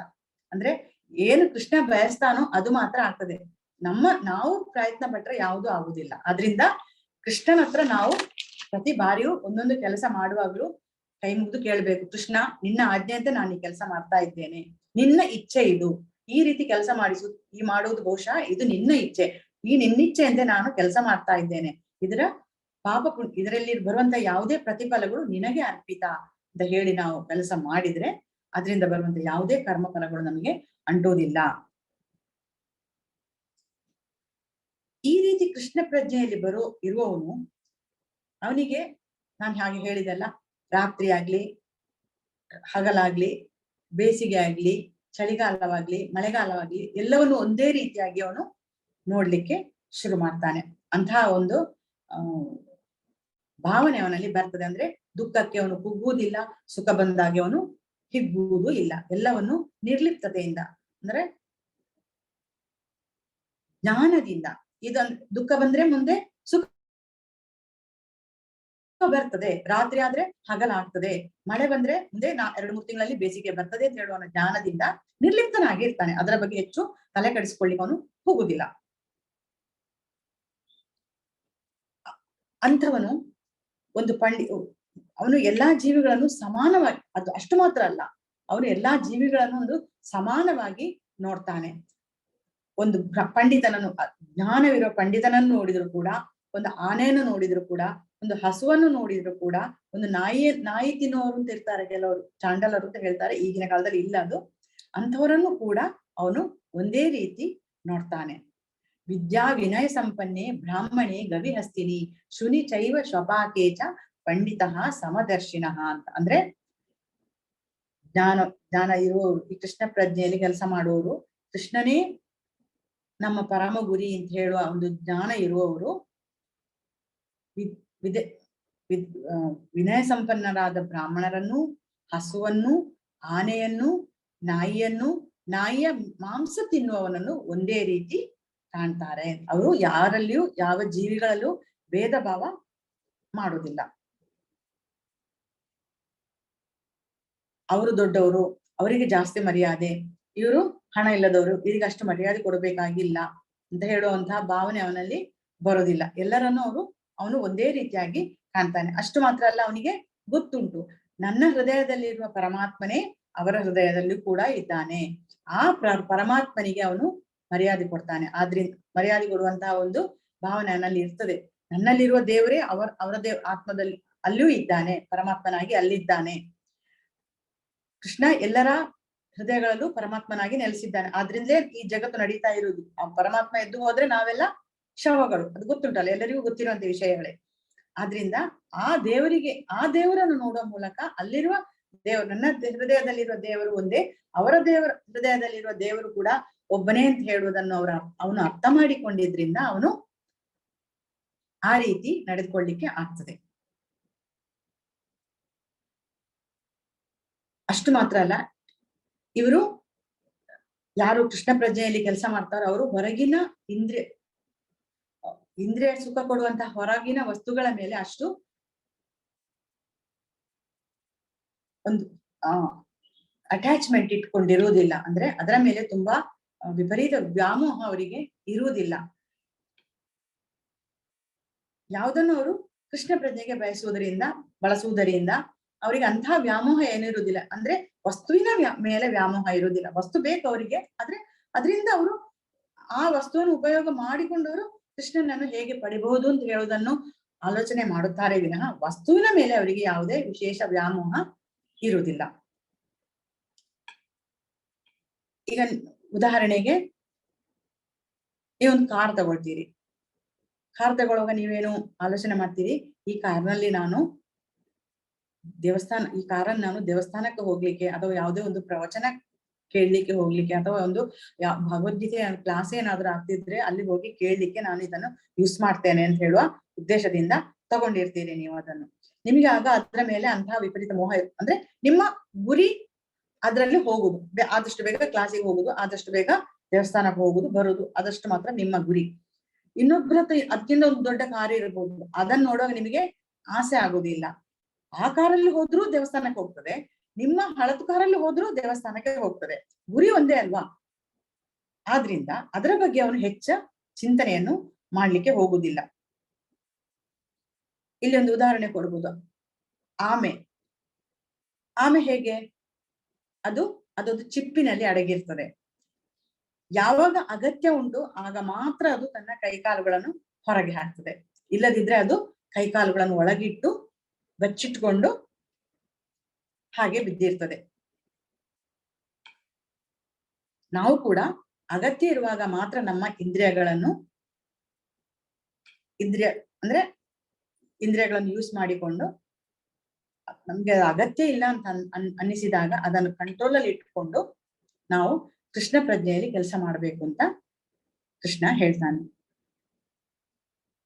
ಈಗ ಅದನ್ನು ಕಪಟವಾಗಿ ಮಾಡಬಾರ್ದು ನಾವು. ಆ ರೀತಿ ಅದನ್ನು ಈಗ ಇಂದ್ರಿಯಗಳನ್ನು ಅಂಕೆಯಲ್ಲಿ ಇಟ್ಕೊಳ್ಬೇಕಾದ್ರೆ ಅದನ್ನು ಕಪಟವಾಗಿ ಇಟ್ಕೊಳ್ಬಾರ್ದು. ಅದು ನಮಗೆ ಮನಸ್ಸಿಗೆ ಅನ್ನಿಸ್ಬೇಕು, ನಮ್ಮ ಒಳಗಿನ ಮನಸ್ಸಿನಿಂದಲೇ ಅದು ಬರ್ಬೇಕು. ಹೇಗೆ ಅಂತ ಹೇಳಿದ್ರೆ, ಒಂದು ಚಂದವಾದ ಚಿತ್ರವನ್ನು ನೋಡ್ತಾ ಇದ್ದೀರಿ, ಏನೋ ಒಂದು ಚಿತ್ರ, ದಾರಿಯಲ್ಲಿ ಹೋಗುವಾಗ ನಿಮಗೆ ಒಂದು ಚಂದವಾದ ಹೋಲ್ಡರ್ ಕಾಣಿಸ್ತದೆ ಅಲ್ವಾ ದಾರಿಯಲ್ಲಿ. ಆಗ ನಿಮಗೆ ಅದನ್ನ ನಾನು ನೋಡುದಿಲ್ಲ ಅಂತ ಹೇಳಿ ಕಣ್ಣು ಮುಚ್ಚಿ ಕೂತ್ಕೊಳ್ಳೋದಲ್ಲ. ಕಣ್ಣು ಮುಚ್ಚಿ ಕೂತ್ರೆ ನಿಮಗೆ ನಿದ್ದೆ ಬರ್ತದೆ, ಏನು ಪ್ರಯೋಜನ ಇಲ್ಲ ಅದರಿಂದ. ನಾವೇನ್ ಮಾಡ್ಬೇಕು, ಆ ಚಿತ್ರ ನನ್ನ ಸಾಧನೆಗೆ ಏನಾದ್ರೂ ಪೂರಕವೇ ಅಂತ ಹೇಳುವುದನ್ನು ನಾವು ಆಲೋಚನೆ ಮಾಡ್ಬೇಕು. ಆಗ ನಿಮ್ಮ ಮನಸ್ಸು ಹೇಳ್ತದೆ, ಇಲ್ಲ, ನಿನ್ನ ಕೃಷ್ಣ ಪ್ರಜ್ಞೆ ಸಾಧನೆಗೆ ಇದು ಪೂರಕ ಅಲ್ಲ. ಆಗ ನೀವು ನೋಡಿದ್ರು ಅದು ನಿಮ್ಮ ಮನಸ್ಸಿಗೆ ಹೆಚ್ಚು ಎಫೆಕ್ಟ್ ಆಗುದಿಲ್ಲ. ನೀವು ಅದನ್ನ ಜಸ್ಟ್ ನೋಡ್ತೀರಿ, ಬಿಡ್ತೀರಿ ಅಷ್ಟೇ, ಅದು ನಿಮ್ಮ ಮನಸ್ಸಿನಲ್ಲಿ ಉಳಿಯುವುದಿಲ್ಲ. ಆ ರೀತಿ ಇರ್ಬೇಕು. ಅಂದ್ರೆ ವಸ್ತುವಿನ ಮೇಲೆ ವೈರಾಗ್ಯ ಇರಬೇಕು, ಆದ್ರೆ ಫಲ್ಗು ವೈರಾಗ್ಯ ಇರಬಾರ್ದು. ಫಲ್ಗು ವೈರಾಗ್ಯ ಅಂದ್ರೆ, ಫಲ್ಗು ನದಿಯ ಬಗ್ಗೆ ನೀವು ಕೇಳಿದೀರಾ? ಕೆಲವರು ಕೇಳಿರ್ಬೋದು. ಇದು ಗಯಾ ಕ್ಷೇತ್ರದಲ್ಲಿದೆ. ಇದು ಹೇಗಿರ್ತದೆ ಅಂತ ಹೇಳಿದ್ರೆ, ಹೊರಗಿಂದ ನೋಡಿದ್ರೆ ನಿಮಗೆ ಅಲ್ಲಿ ನದಿ ಉಂಟು ಅಂತಲೇ ಕಾಣೋದಿಲ್ಲ, ಹೊಯ್ಗೆ ಮುಚ್ಚಿರ್ತದೆ. ಆದ್ರೆ ನೀವು ಹತ್ರ ಹೋಗಿ ಅದರ ಮೇಲೆ ನಡ್ಕೊಂಡು ಹೋದಾಗ ಹೊಯ್ಗೆ ದೂರ ಆಗಿ ಕೆಳಗೆ ನದಿ ಕಾಣ್ತದೆ. ಅಲ್ಲಿ ನದಿ ಉಂಟು, ಆದ್ರೆ ಕೃತಕವಾಗಿ ಅದನ್ನು ಹೊಯ್ಗೆ ಮುಚ್ಚಿದೆ. ಅಲ್ಲಿ ದೂರದಿಂದ ನೋಡಿದ್ರೆ ನಿಮಗೆ ಹೊಯ್ಗೆ ಮಾತ್ರ ಕಾಣ್ತದೆ, ನದಿ ಕಾಣೋದೇ ಇಲ್ಲ. ಅದಕ್ಕೆ ಫಲ್ಗು ನದಿ. ಅಂತಹ ಒಂದು ಕೃತಕವಾಗಿ ಮುಚ್ಚಿರುವಂತ ಆ ಒಂದು ರೀತಿ ಉಂಟಲ್ಲ, ಅದನ್ನು ನಾವು ಫಲ್ಗು ವೈರಾಗ್ಯ ಅಂತ ಹೇಳ್ತೇವೆ. ಅದರಿಂದ ನಾವು ಅದನ್ನು, ನಮ್ಮ ಆಸೆಗಳನ್ನು ಕೃತಕವಾಗಿ, ನಮ್ಮ ಇಂದ್ರಿಯಗಳನ್ನು ಕೃತಕವಾಗಿ, ಅಂದ್ರೆ ಕಣ್ಣು ಮುಚ್ಚಿ, ನಾನದನ್ನು ನೋಡುವುದಿಲ್ಲ, ನಾನಿದನ್ನು ಕೇಳುವುದಿಲ್ಲ ಅಂತ ಹೇಳುವ ರೀತಿಯಲ್ಲಿ ನಾವು ಇರಬಾರದು. ಕಣ್ಣು ಮುಚ್ಚಿ, ಮೂಗು ಮುಚ್ಚಿ, ಕಿವಿ ಮುಚ್ಚಿ ಇರುವಂತಹ ಒಂದು 3 ಮಂಗಗಳನ್ನು ನೀವು ನೋಡಿದ್ದೀರಲ್ಲ, ಅದು ಕೃತಕವಾಗಿ ಆ ರೀತಿ ಇರುವುದಲ್ಲ. ನಮ್ಮ ಮನಸ್ಸಿಗೆ ನಾವು ಬುದ್ಧಿ ಹೇಳಬೇಕು, ಇದು ತಪ್ಪು, ಇದು ಕೃಷ್ಣ ಪ್ರಜ್ಞೆಗೆ ಪೂರಕ ಅಲ್ಲ. ಆದ್ರಿಂದ ನಾನು ಆಗ ನಿಮ್ಮ ಮನಸ್ಸು ಹೇಳ್ತದೆ, ಹೌದು, ಇದು ನಿನ್ನ ಕೃಷ್ಣ ಪ್ರಜ್ಞೆಗೆ ಪೂರಕ ಅಲ್ಲ, ಆದ್ರಿಂದ ಅದನ್ನ ನೋಡಿದ್ರು ನೋಡದಿದ್ರು ಒಂದೇ, ನಮ್ಗೆ ಯಾವುದೇ ಬಾಧಕ ಅದರಿಂದ ಆಗುವುದಿಲ್ಲ.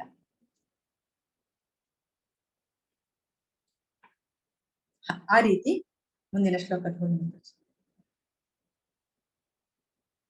ಆದ್ರಿಂದ ವಿಷಯೇಂದ್ರಿಯಗಳ ಸಂಪರ್ಕವು ದುಃಖವನ್ನು ಉಂಟು ಮಾಡುವುದರಿಂದ ವಿವೇಕಿಯಾದವನು ಅದರಲ್ಲಿ ತೊಡಗುವುದಿಲ್ಲ.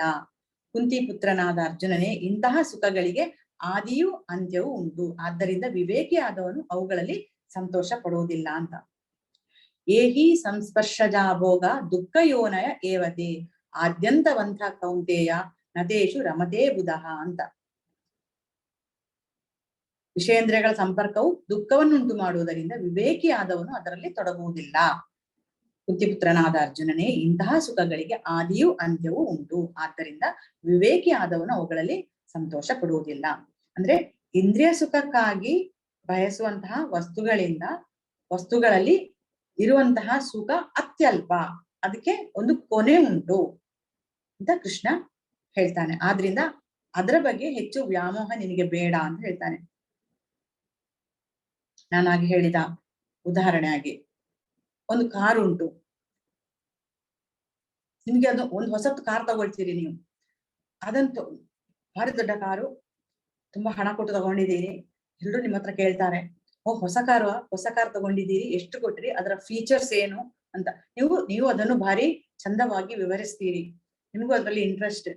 ಒಂದು ದಿನ ವಿವರಿಸ್ತೀರಿ, 2 ದಿನ ವಿವರಿಸ್ತೀರಿ, 3ನೇ ದಿನ ನಿಮ್ಗೆ ಅದರಲ್ಲಿ ಇಂಟ್ರೆಸ್ಟ್ ಸ್ವಲ್ಪ ಕಮ್ಮಿ ಆಗ್ತದೆ. 1 ವಾರ ಬಿಟ್ಟು ನೀವು ಯಾರಾದ್ರೂ ಅದರ ಬಗ್ಗೆ ನೀವು ವಿಚಾರಿಸಿದ್ರೆ, ತಗೊಂಡು 1 ವಾರ ಆಯ್ತು, ಚೆನ್ನಾಗಿದೆ ಹಾಗೆ ಹೇಳಿ ಮುಂದುವರಿತೀರಿ ನೀವು. ಅದೇ ರೀತಿ ದಿನ ಹೋದಾಗೆ ಅದರಲ್ಲಿರುವ ಇಂಟ್ರೆಸ್ಟ್ ನಿಮಗೆ ಕಮ್ಮಿ ಆಗ್ತದೆ. ಅಂದ್ರೆ ಅದಕ್ಕೆ ಆ ಸುಖ ಮೊದಲನೇ ದಿನ ನೀವು ಯಾವ ರೀತಿ ಆ ಕಾರ್ ತಗೊಂಡು ಅದರ ಬಗ್ಗೆ ಹೇಳಿ ಅದರ ವಿಷಯಗಳನ್ನು ಹೇಳಿ ನೀವು ಇಂದ್ರಿಯ ಸುಖವನ್ನು ಅನುಭವಿಸಿದ್ದೀರಲ್ಲ, ಅದೇ ರೀತಿಯ ಇಂದ್ರಿಯ ಸುಖ ನಿಮಗೆ 10 ದಿನ ಕಳೆದ್ರೆ ಇರುವುದಿಲ್ಲ, 1 ತಿಂಗಳು ಕಳೆದ್ರೆ ಇನ್ನೂ ಕಡಿಮೆ ಆಗ್ತದೆ. ಟಪ್ಪ ಬಾಗಿಲು ಹಾಕಿ ನೀವು ಬಂದು ಬಿಡ್ತೀರಿ. ಇಲ್ಲ ಫಸ್ಟ್ ಗೆ ನೀವು ಅದನ್ನು ಚೆನ್ನಾಗಿ ಒರೆಸಿಡ್ತೀರಿ, ಅದನ್ನ ಆಗಾಗ ತೊಳಿತಾ ಇರ್ತೀರಿ, ಆಮೇಲೆ ನಿಧಾನವಾಗಿ ಅದರ ಬಗ್ಗೆ ಕೇರ್ ಕೊಡೋದನ್ನು ನೀವು ಕಡಿಮೆ ಮಾಡ್ತೀರಿ. ಆದ್ರಿಂದ ಇದೊಂದು ಉದಾಹರಣೆ ಮಾತ್ರ. ಆ ರೀತಿ ಕೃಷ್ಣ ಹೇಳ್ತಾನೆ, ವಿಷಯೇಂದ್ರಿಯಗಳ ಸಂಪರ್ಕವನ್ನು ಉಂಟು ಮಾಡುವುದರಿಂದ ವಿವೇಕಿಯಾದವನು ಅದರಲ್ಲಿ ತೊಡಗುವುದಿಲ್ಲ. ಕುಂತಿಪುತ್ರನಾದ ಅರ್ಜುನನೇ, ಇಂತಹ ಸುಖಗಳಿಗಂದ್ರೆ ಇಂತಹ ಇಂದ್ರಿಯ ಸುಖಗಳಿಗೆ ಆದಿಯೂ ಅಂತ್ಯವೂ ಉಂಟು. ಆದ್ದರಿಂದ ವಿವೇಕಿಯಾದವನು ಅವುಗಳಲ್ಲಿ ಸಂತೋಷ ಪಡುವುದಿಲ್ಲ. ಆದ್ರಿಂದ ಅವನು ಹೆಚ್ಚು ಅದರ ಬಗ್ಗೆ ತಲೆಕೆಡಿಸಿಕೊಳ್ಳಿಕ್ಕೆ ಹೋಗುವುದಿಲ್ಲ. ಅದಕ್ಕಿಂತ ಮೇಲಿನ ಸುಖವನ್ನು ಅವನು ಅರಸ್ತಾನೆ. ಅಂದ್ರೆ ಕೃಷ್ಣ ಪ್ರಜ್ಞೆಯಂತಹ ಸುಖವನ್ನು ಅವನು ಯಾವಾಗ ಕೃಷ್ಣ ಪ್ರಜ್ಞೆಯಲ್ಲಿ ಅವನು ಕೆಲಸ ಮಾಡ್ಲಿಕ್ಕೆ ತೊಡಗ್ತಾನೋ ಆಗ ಅವನಿಗೆ ಅಂತಹ ಒಂದು ಸುಖ ಬರ್ತದೆ. ಇವುಗಳ ಸುಖ ಸೀಮಿತ. ಕೃಷ್ಣ ಪ್ರಜ್ಞೆಯಲ್ಲಿರುವ ಸುಖ ಅದಕ್ಕೆ ಅಂತ್ಯ ಇಲ್ಲ. ಬೇರೆ ಎಲ್ಲ ಸುಖಗಳಿಗೊಂದು ಅಂತ್ಯ ಉಂಟು ಅಂತ ಹೇಳೋ ಒಂದು ಜ್ಞಾನ ಅವನಿಗೆ ಬರ್ತದೆ. ಆಗ ಇಂತಹ ವಸ್ತುಗಳಿಂದ ಬರುವಂತಹ ಸುಖಗಳಿಗೆ ಅವನು ಹೆಚ್ಚು ಆಸೆ ಪಡುವುದಿಲ್ಲ. ಅದು ಇದ್ರೂ ಒಂದೇ ಇಲ್ಲದಿದ್ರು ಒಂದೇ ಅಂತ ಹೇಳೋ ಒಂದು ರೀತಿಯಲ್ಲಿ ಅವನು ಬದುಕಲಿಕ್ಕೆ ಕಲಿತಾನೆ. ಮುಂದಿನ ಶ್ಲೋಕ.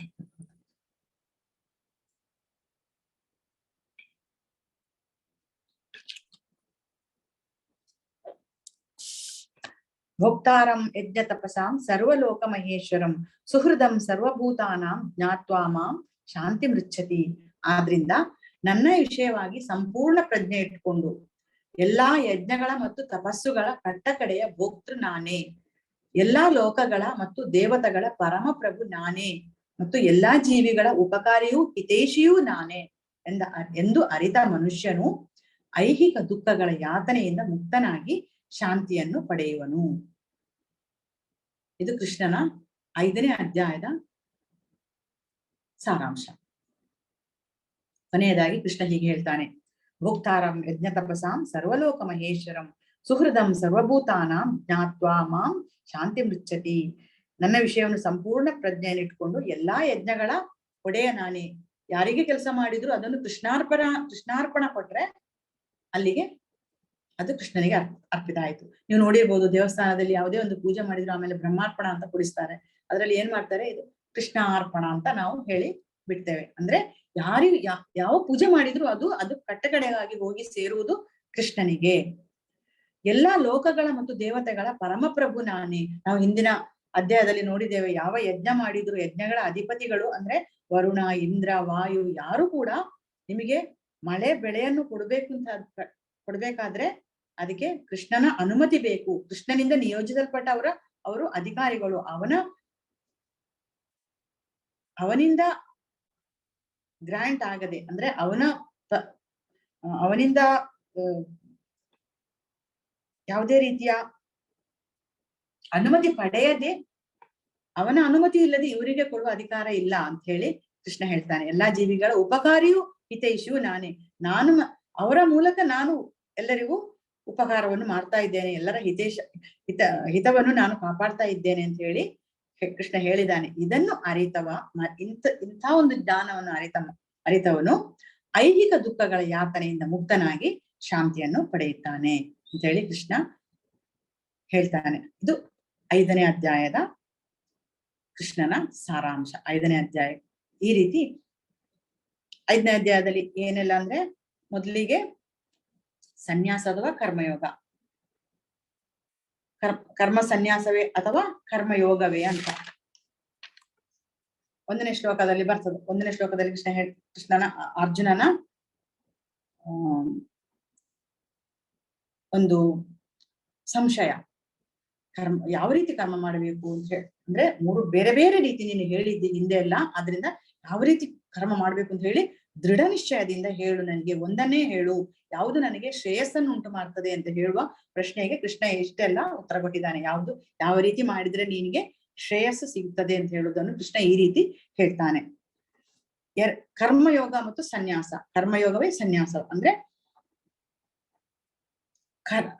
ಭಕ್ತಿ ಸೇವೆಯಲ್ಲಿ ಮಾಡುವಂತಹ ಕರ್ಮಗಳು ಕೂಡ ಫಲಗಳನ್ನು ಕೊಡ್ತದೆ ಅಂತ ಹೇಳಿ ಅದನ್ನು ತ್ಯಾಗ ಮಾಡುವುದಕ್ಕಿಂತ ಭಕ್ತಿ ಸೇವೆಯಲ್ಲಿ ಕೆಲಸ ಮಾಡುವುದು ಉತ್ತಮ, 2ನೇ ದಾರಿ ಒಳ್ಳೇದು ಅಂತ ಹೇಳಿ ಕೃಷ್ಣ ಇಲ್ಲಿ ಹೇಳ್ತಾನೆ.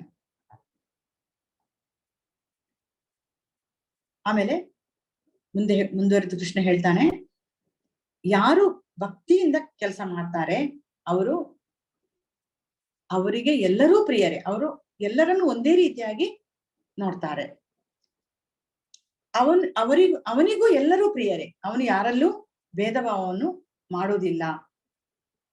ಯಾಕಂದ್ರೆ ಅವನು ಕೃಷ್ಣ ಪ್ರಜ್ಞೆಯಲ್ಲಿ ಇರ್ತಾನೆ. ಅವನು ಕೃಷ್ಣನಿಗೋಸ್ಕರ ಮಾತ್ರ ಕೆಲಸ ಮಾಡುದು, ಬೇರೆಯವರಿಗೋಸ್ಕರ ಅವನು ಕೆಲಸ ಮಾಡುವುದಿಲ್ಲ. ಮಾಡಿದ್ರು ಕೂಡ ಅದರ ಕೃಷ್ಣಾರ್ಪಣ ಫಲವನ್ನು ಕೃಷ್ಣಾರ್ಪಣ ಅಂತ ಹೇಳಿ ಬಿಟ್ಟಿರ್ತಾನೆ. ಆದ್ರಿಂದ ಅವನಿಗೆ ಯಾರು ಹೇಗಿದ್ರು ಏನೂ ತೊಂದರೆ ಇಲ್ಲ. ಯಾರನ್ನೂ ಅವನು ಮೇಲೆ ಕೆಳಗೆ ಅತ್ಯಂತ ಅವನು ನನಗೆ ಹಿತೈಷಿ, ಅವನು ನನ್ನ ಶತ್ರು ಅಂತ ಹೇಳುವ ಭಾವನೆಯಲ್ಲಿ ಅವನು ನೋಡುವುದಿಲ್ಲ.